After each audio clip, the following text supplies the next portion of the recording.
All right, guys, welcome back. This is week 8 of the Laces Out podcast, and sadly, I'm solo dolo this week, but nonetheless, let's get straight into it. We're gonna kind of keep it short. My Braves are about to play here in the next, it looks like 15 minutes. They'll be going at it. Game 3 in the World Series, going for them. So anyway, let's talk about week 7 and what games that I kind of want to go back and highlight. The main game really was Kansas City and Tennessee. I think we both talked about that last week. And looking back at it, Tennessee just dominated. They kept it on the ground. Derrick Henry did his thing, but also in the air, A.J. Brown looking good. Tannehill also looked good as well. And let's see what else we have here. Atlanta, Miami. Atlanta sneaking one out. Looks like they got that. Carolina at New York. That one is the one that I was going to talk about. What's going on? Sorry, guys. It looks like Carolina at New York. That just fell apart. I mean, I talked about it last week where it was Carolina looking good. I thought they were on pace. I thought Sam Darnold was going to pop out. Looks like, I don't know. It looks like they're falling apart.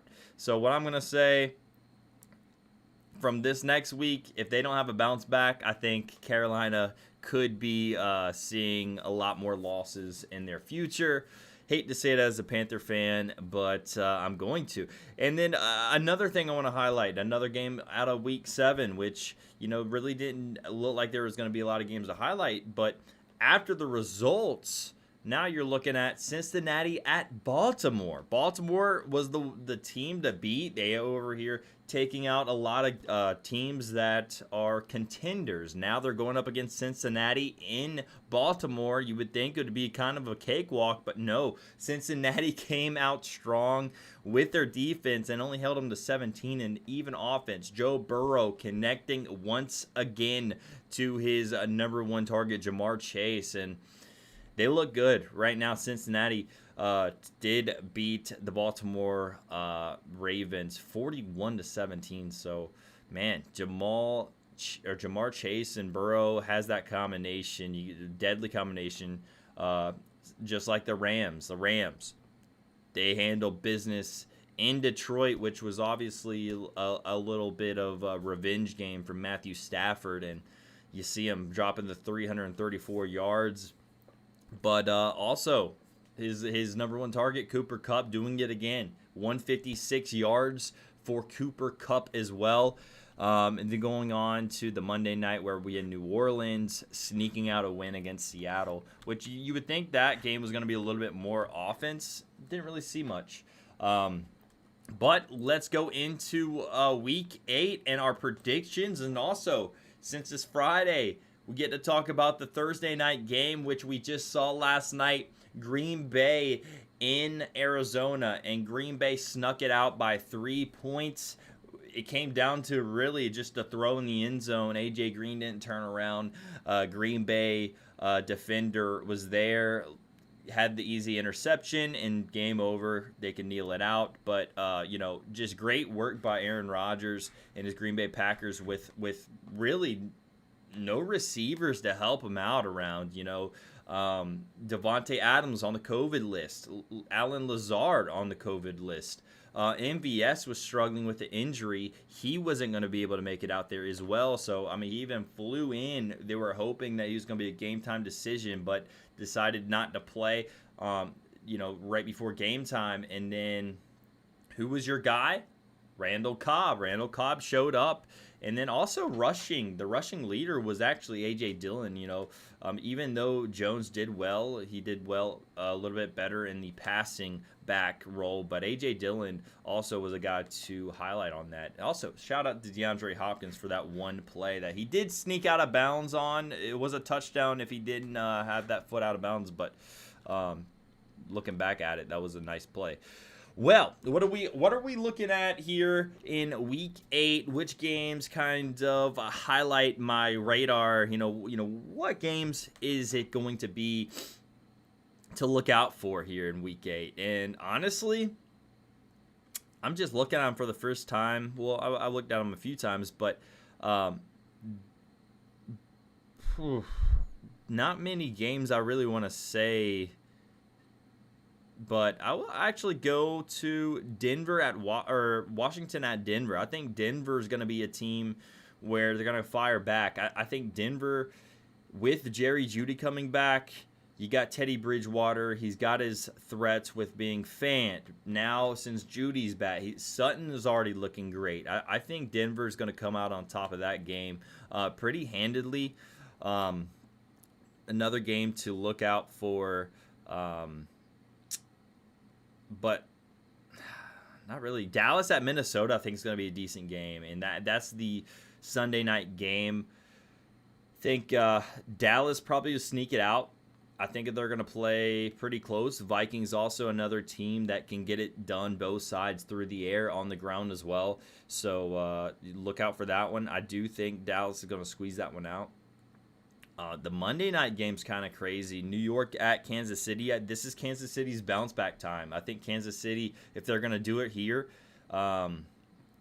is now or never. Because Kansas City obviously is behind right now in their division, and doesn't look like the Chargers or the Raiders are really slowing down. So they're going to have to win this game against New York. New York coming off the win against Carolina. Still not really anything to say on that besides just, Carolina played like crap.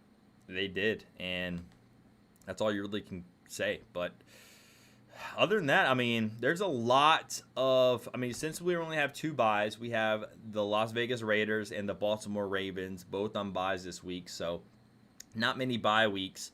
But I feel like there's a lot of lopsided games to where you can target these, one game I do want to highlight, I just saw this, Philadelphia at Detroit. I do think Detroit gets their first win this week. Going up against Philadelphia. Detroit's been looking good. They can't get these close games out. They can't close, but I do think they close this week in week 8. But other than that, a lot of lopsided games. I can see it both, just going heavy on one-sided. And so, yeah, it looks good for fantasy owners. Obviously, if you have the best players of those teams, you should be fine. But also, if you're on the other side of the fence, it's going to be rough. It's going to be rough for some, but it's going to be really nice for the others who are just have these lopsided matchups. You see Buffalo at Miami. Buffalo's going to throw all over Miami.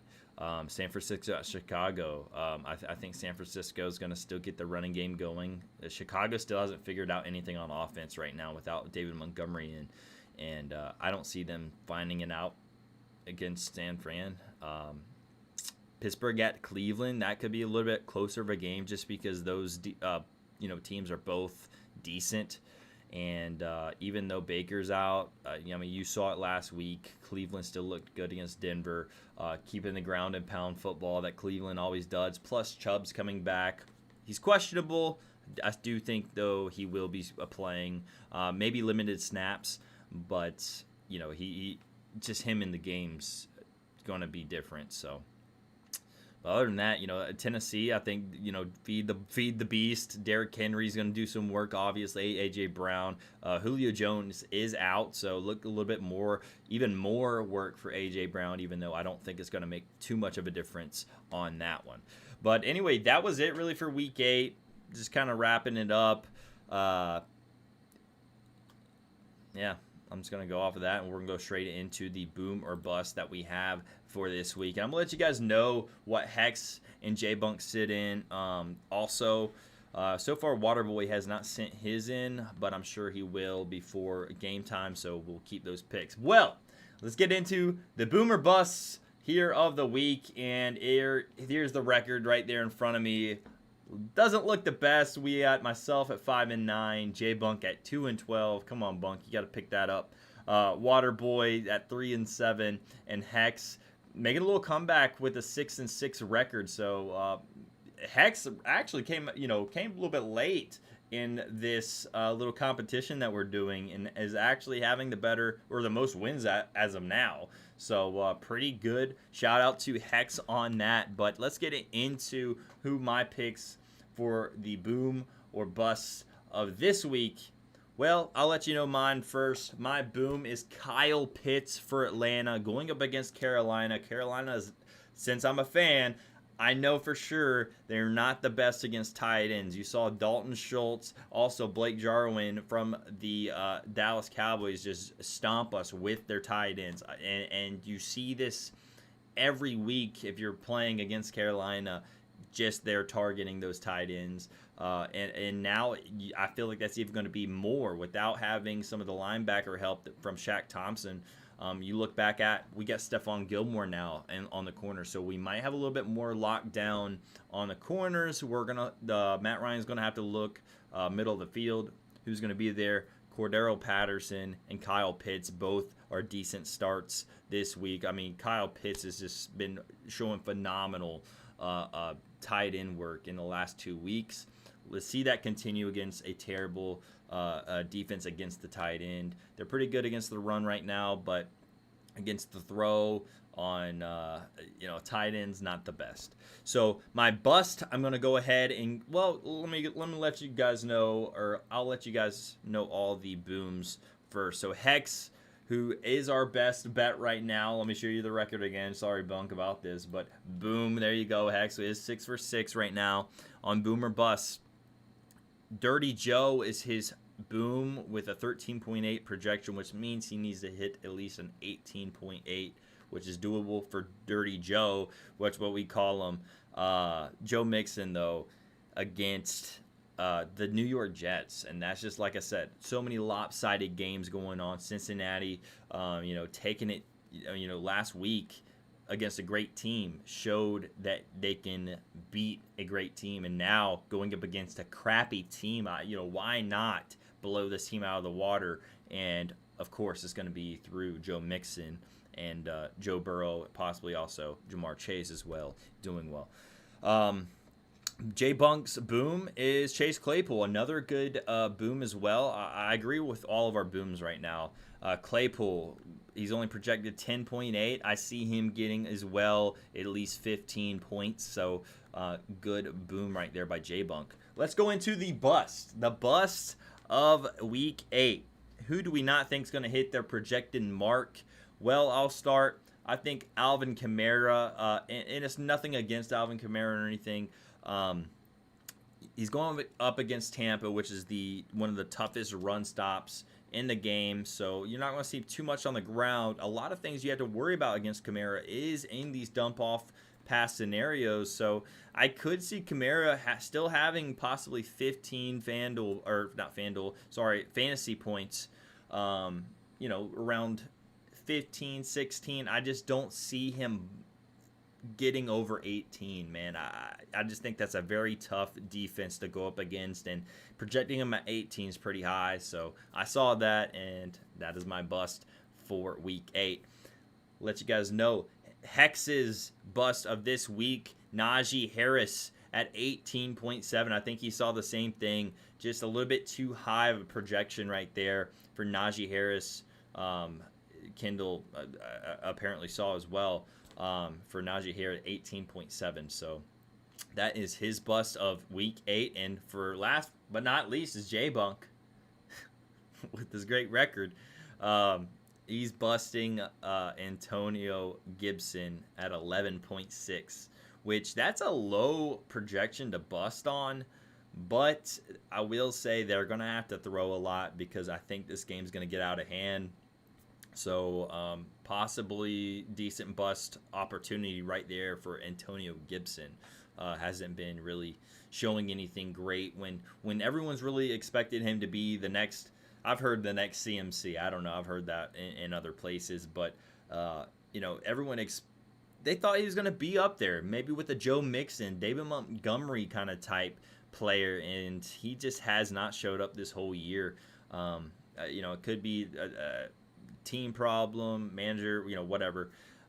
Just it sucks for those Antonio Gibson owners and everything that everyone thought that was going to be a thing for them. So anyway, that's it, guys, for the Week 8 podcast, or the Laces Up podcast of Week 8.